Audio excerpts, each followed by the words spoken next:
Setelah melakukan serangkaian pemeriksaan, polisi kini kembali menetapkan tersangka baru kasus pembongkaran dan pengambilan jenazah di pemakaman COVID-19, Kota Parepare, Sulawesi Selatan. Hingga Selasa 16 Maret 2021, polisi telah menetapkan 14 orang sebagai tersangka kasus pengambilan jenazah COVID-19 itu.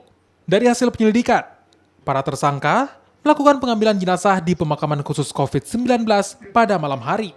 Mereka kemudian memindahkan 7 jenazah ke pemakaman umum.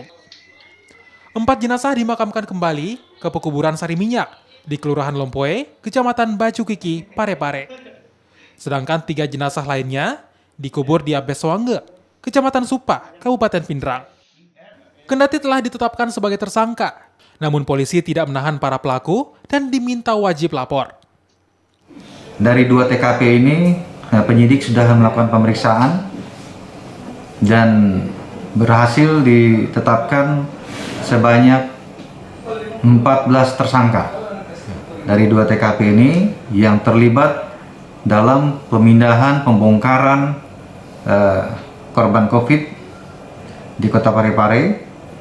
Jadi 14 tersangka seluruhnya dan dikenakan pasal 180 KUHP barang siapa dengan sengaja melawan hukum, menggali, memindahkan jenazah yang sudah meninggal yang ada di dalam kubur secara melawan hukum, tentunya dipidana.